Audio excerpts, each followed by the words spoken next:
I never imagined a simple weekend visit from my elderly parents would ignite a full-blown war with my HOA. It began on a Friday morning, when I drove to pick them up from the bus station, my father walking slowly with his cane, my mother smiling softly, despite the exhaustion of a long ride. They were excited to spend a few peaceful days with me, especially since it had been months since we'd last met. But peace was the last thing the HOA intended to give us. As we reached my driveway, my parents barely had time to step out before an HOA officer, one of those overzealous community compliance volunteers, marched toward us with a stiff clipboard clutched to his chest. He didn't greet us. He didn't ask who my parents were. He simply announced, with a tone dripping with self-importance, that overnight guests must be pre-approved at least 14 days in advance. My parents looked confused. My mother even whispered if she'd misheard him. I asked him to clarify, thinking this had to be a misunderstanding. But the man doubled down, adding that failure to comply may result in daily fines or mandatory removal of unregistered guests.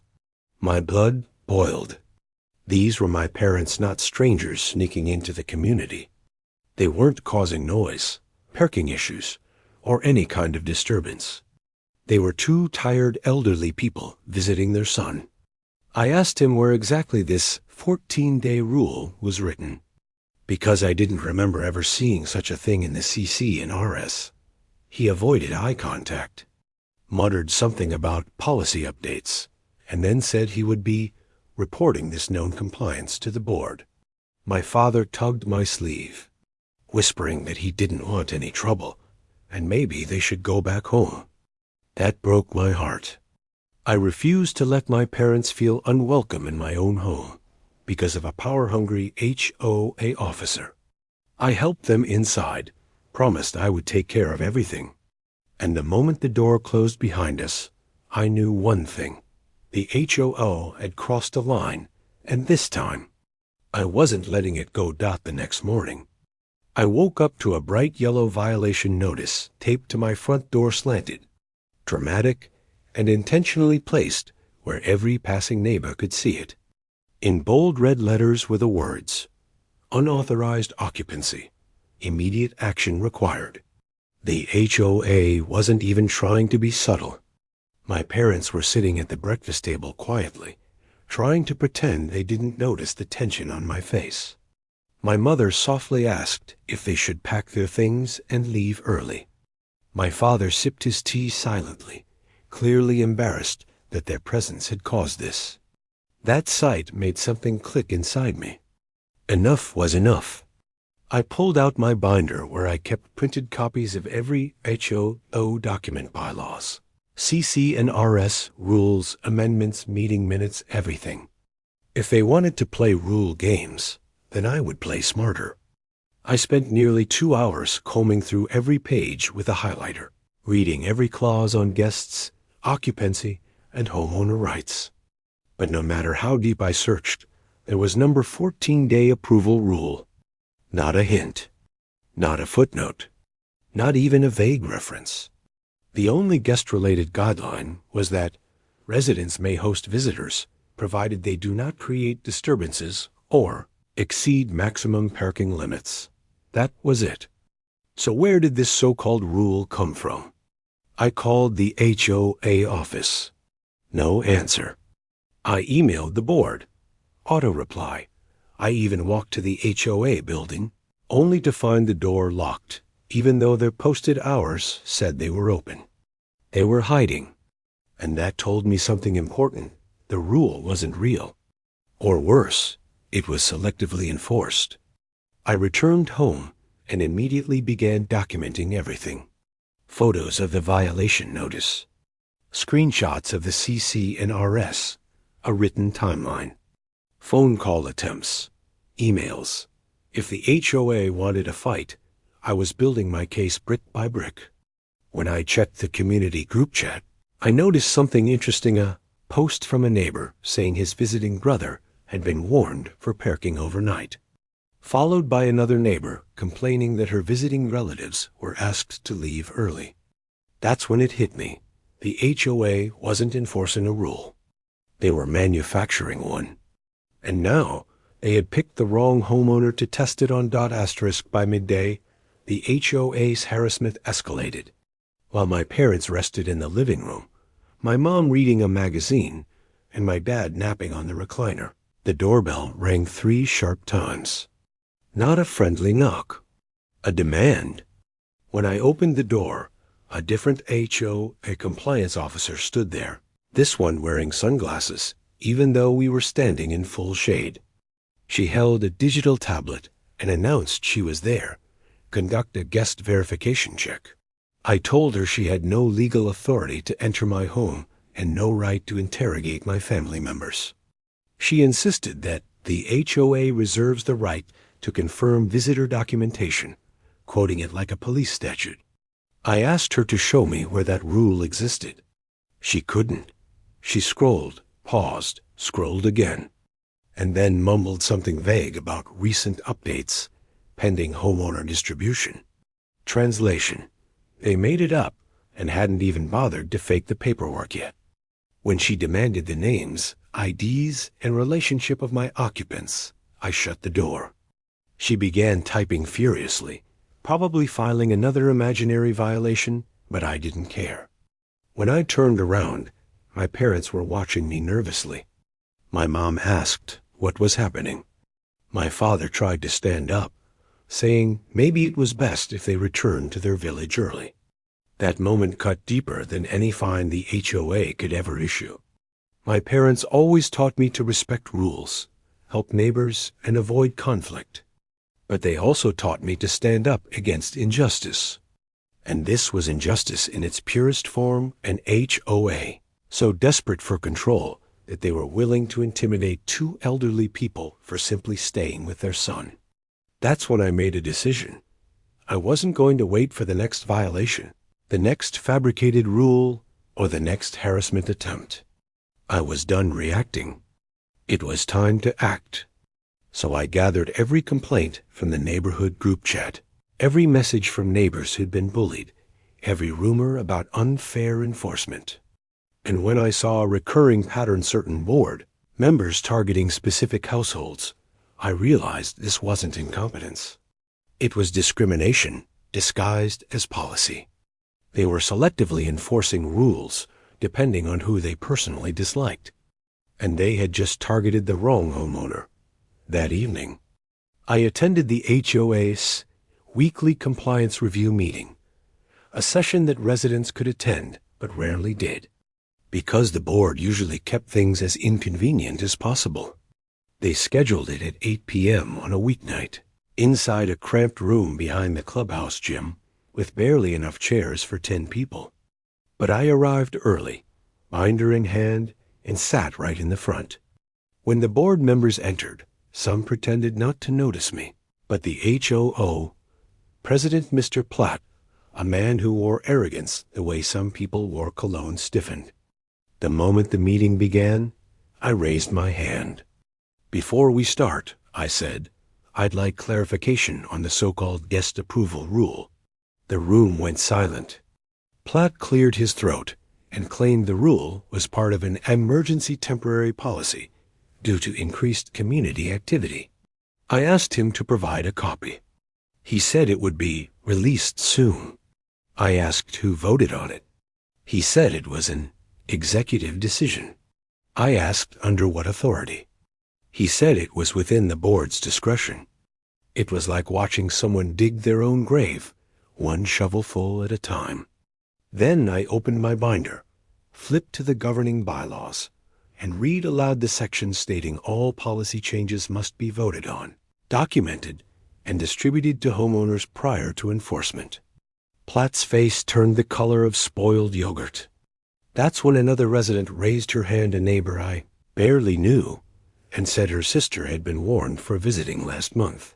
Someone else chimed in about their son being questioned by HOA security. One by one, residents began speaking up. It wasn't planned, but it exploded like a chain reaction. The board tried to regain control, insisting we were misinterpreting guidelines, but the damage was done. Their lies were unraveling live in front of their own community. And then I delivered the final blow. I held up my phone and pressed play. A recording of the compliance officer, admitting she had no written rule yet, echoed through the room. Gasps filled the space. Platt slammed his notebook shut, muttering about context, but it didn't matter. Everyone heard the truth. For the first time since living in this community, the power dynamic shifted, and the board knew it. They had crossed a line, and now they were standing exposed with no rulebook to hide behind. And I wasn't finished with them yet. The morning after the meeting, the neighborhood group chat exploded. Word had spread fast. Residents who'd stayed silent for years were suddenly messaging me privately, sharing screenshots of threats they'd received, fines issued without explanation, and HOA officers showing up unannounced on their property. Some of the stories were shocking. A single mother fined for having her brother visit too often. An elderly couple issued a violation for the shade of beige on their patio umbrella. A retired veteran reprimanded because his grandchildren played outside after 7 p.m., all enforced by the same board members who acted like petty kings patrolling their tiny kingdom. But the message that broke my heart came from a neighbor named Miguel. He told me the HOA had harassed his elderly mother, asking her what business she had in the neighborhood while waiting for him on the porch. She spoke limited English and was so shaken she refused to visit again. That's when it hit me. The harassment of my parents wasn't an isolated incident. It was a pattern. But unlike them, I wasn't going to bow my head and walk away. So I compiled everything people sent me: screenshots, voice messages, video clips, written notices, even doorbell camera footage. And the deeper I went, the clearer it became. The HOA wasn't poorly run. It was intentionally oppressive. They made up rules, enforced them selectively, and relied on fear to keep people from fighting back. That afternoon, as I was organizing evidence, my doorbell rang again. This time it wasn't a compliance officer. It was 2 HOA board members, Platt included. He attempted a fake friendly smile and said they wanted to clarify misunderstandings from last night. I stepped outside and closed the door behind me. No way was I letting them near my parents again. Platt started lecturing me about how sharing internal matters with residents was disruptive to community harmony. I told him transparency was not disruptive, his concealment was. Then he shifted tactics. He implied that if I continued stirring up trouble, the board might have to review my standing as a homeowner. That's when I knew they were panicking. Only guilty people threaten consequences for asking questions. I looked him dead in the eyes and said, "Whatever you're planning, make sure your lawyers can defend it." Because what Platt didn't know was that I had already spoken to an attorney that morning, and the board was about to learn what an actual rule book looked like by the end of the week. I had built a case thick enough to make the HOA sweat. But I wanted something stronger than resident complaints. I wanted undeniable proof. So I took a closer look at the HOA as internal communications, which were legally required to be accessible upon request. And guess what? They refused. They said the documents were temporarily unavailable. That phrase is HOA language for "we're hiding something." So I filed a formal written demand, citing state statutes requiring HOAs to provide meeting minutes, voting records, rule changes, budget reports, and enforcement logs upon request. They now had 5 business days to comply. And suddenly, the tone changed. An email arrived from the HOA secretary inviting me to a special review meeting to discuss my concerns. Translation: they wanted to control the damage before the documents became public. I accepted. When I walked into the meeting room, The board members were seated like a tribunal, but this time their confidence looked brittle. Platt opened the conversation by insisting I had misunderstood the nature of the guest rules. I countered by quoting the bylaws again. He said the rules were verbally approved. I pointed out that verbal approvals hold no legal weight in an HOA. He said they were in the process of drafting revisions. I showed him timestamps proving they issued violations before the so-called revisions existed. His face twitched. Then I asked the question they clearly didn't want to answer. Why were only certain households targeted for guest violations, while others received warnings, or nothing at all? Silence. Not one board member spoke. Because answering that honestly would mean admitting to selective enforcement, an illegal act. Seeing they were cornered, Platt leaned back and tried a new strategy, minimizing. Look, maybe the system wasn't perfect, he said, but there's no need to escalate this further. That's when I opened my notebook and listed every family they had harassed. Every fine issued without documentation. Every rule that didn't exist. Every intimidation tactic. And then I told them about the attorney. For the first time, genuine fear flickered behind Platt's eyes. They weren't just dealing with a frustrated homeowner anymore. They were dealing with someone who could take them to court and win. And they knew it. The board ended the meeting abruptly, claiming they would review procedures and get back to me. But I already knew. This fight was just beginning. 2 days after the meeting. Something unexpected happened. A thick envelope appeared on my porch, stamped with the HOAS return address. At first, I thought it was another violation. Maybe they had decided to fine me for breathing too loudly. But when I opened it, I froze. Inside were the documents I had legally requested, the meeting minutes, enforcement logs, internal memos, and drafts of proposed rule changes. They complied, which meant they were either scared or trying to get ahead of what was coming. I sat down at my kitchen table and started reading everything line by line. And within minutes, I found exactly what I was looking for: proof of selective enforcement. In the enforcement log, the HOA noted guest overstay violations only for certain addresses, including mine.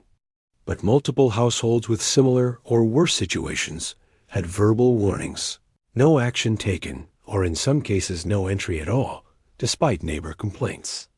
That alone was a legal violation. But it got worse. In a meeting transcript dated 2 months earlier, I found this line under Platt's comments: "We need to tighten guest policies. Too much traffic from extended families." Extended families. The phrase hit me like a punch. My parents weren't causing traffic. They were retired, quiet, and stayed for a few days at a time. Yet here was the board explicitly targeting households with frequent family visitors. And even more disturbing, one board member replied, "If we enforce strictly on a few, others will fall in line." So that was their strategy: intimidate a handful of residents to scare the rest into obedience. But the final blow came when I reached the section labeled Policy Draft Notes. There, under Proposed Guest Rule Changes, someone had handwritten, "No overnights without advance approval exceptions for board members." My jaw dropped. So the rules didn't apply to them. It was pure discrimination and abuse of power. They weren't enforcing policy. They were weaponizing it. And now I had all the evidence. I spent the next 3 hours scanning, organizing, and backing everything up in 3 separate cloud drives. When I finally leaned back in my chair, I felt something I hadn't felt since this started: control. The HOA had pushed too far, and now I held every piece needed to expose them. But instead of reacting immediately, I planned my next move. If I played this right, the board wouldn't just back down. They'd collapse under the weight of their own corruption. The following morning, I scheduled a meeting with the attorney I had consulted earlier, a calm and razor-sharp woman named Alana. I walked into her office carrying a folder so thick it barely closed. She skimmed the first few pages, meeting minutes, selective enforcement logs, and handwritten policy notes, and raised her eyebrows. "They gave you all of this voluntarily?" she asked. I nodded. "Then they don't understand how much trouble they're in." Over the next hour, we went through the evidence piece by piece, building a legal timeline. Alana explained that the HOA had violated multiple state statutes, failure to apply rules uniformly, unauthorized rule amendments, discriminatory enforcement practices, and harassment of residents. Then she looked at me and said the words I'd been waiting to hear. "You have a solid case. If we file, they won't survive it." But I didn't want a long legal battle, not yet. I wanted something more strategic. I wanted the HOA to feel the pressure publicly, not just inside a courtroom. So we crafted a plan. First, a formal cease and desist letter demanding immediate withdrawal of all guest-related violations issued to me and any other resident unfairly targeted. Second, a demand for an emergency community meeting where the board would be required to explain their selective enforcement in front of the entire neighborhood. Third, a notice that if they refused, we would proceed with a lawsuit and everything in the documents would become public record. Alana drafted the letter while I watched, every line tightening the rope around the board's neck. She slid the printed version toward me. "This will force them to choose between embarrassment and destruction." I left her office feeling the momentum shift beneath my feet. When I got home, I emailed the letter to every board member with delivery confirmation. 5 minutes later, I received a notification Platt had opened it. 2 minutes after that, another 2 more board members opened it. And then silence. No angry response. No denial. No fake friendly excuses. Just nothing. They were afraid. And fear, coming from people who had weaponized power for so long, was the first sign that their reign wasn't just cracking, it was about to crumble. The next morning, the HOA board gathered for what they thought would be a normal hearing until they saw who walked in behind me. My parents entered first, calm and composed, followed by nearly 12 other homeowners who had dealt with the board's bullying but never had the courage to speak up. Today, they weren't silent. Word had spread overnight that the HOA was trying to ban elderly parents, and suddenly everyone realized if they could do it to them, they could do it to anyone. The room filled with murmurs, and the board members exchanged nervous glances. But the best part? I wasn't even the one leading the meeting. The county compliance officer stepped forward, holding a thick file of documents and a list of recorded violations committed by the HOA. She explained that not only were the board's overnight guest restrictions illegal, but the HOA had been selectively enforcing rules for years, targeting families while ignoring violations committed by their own members. My parents watched quietly as the officer listed every violation with dates, video evidence, and homeowner complaints.